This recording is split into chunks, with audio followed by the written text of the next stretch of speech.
You know, I have a best friend, Lisa Barlow. We've been best friends for 23 years. She moved into my neighborhood with a 6-week-old baby girl.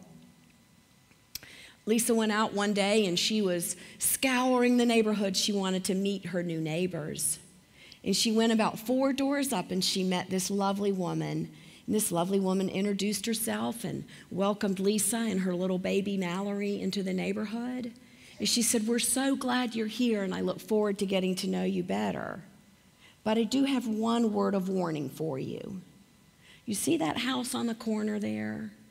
Well, you don't want to go to that house. You see, there's a lady who lives there and she is a Jesus freak. There is something in her life, I don't know what it is, but she is just a Jesus freak. I don't think you even want to go there." You know what my friend Lisa did? She thanked this lady very kindly and graciously for her welcome to the neighborhood. She wheeled that stroller around and she came riding up to my front door. And she knocked on that door. And I opened that door and I introduced myself and she introduced herself and she said, "I smell Jesus on you." She said, "I've been praying for 3 days that God would give me godly neighbors." And I said, "Well, come on in, girl." And I sniffed her too, and you know what? I smelled Jesus on her.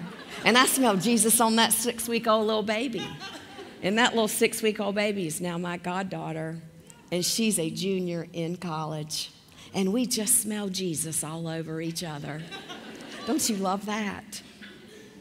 You see, there was something in my life that my neighbor didn't know what it was, but she recognized it as something. So when you put your spices and your flavorings in your favorite things this year, ask yourself this: is there something in my life that somebody else needs?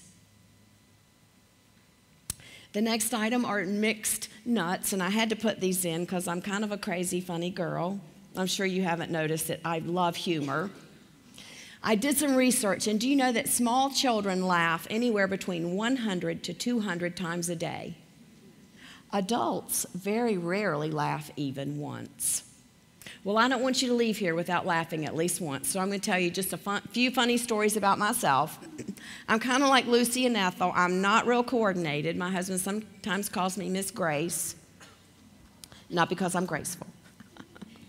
Yes, I did walk off the end of a 5-foot stage in Florida last year while I was speaking. Yes, I did, and didn't even break the very expensive mic pack. Yes, I was traveling, I was speaking, and I was such a hurry to get on the plane, I forgot to pack my eyeglasses. So that night when I got to the hotel room and I took out my contact lenses, I reached in my little cosmetic bag and I pulled out my toothbrush to brush my teeth.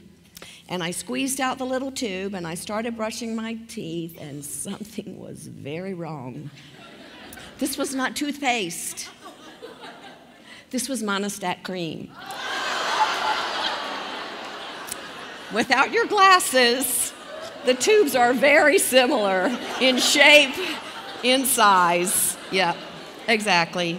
But they don't taste anything alike. Proverbs chapter 17, verse 22 says, "A joyful heart is good medicine." Do you feel better? Very good. So find something to laugh at this Christmas season. Even if it's me, you certainly have my permission.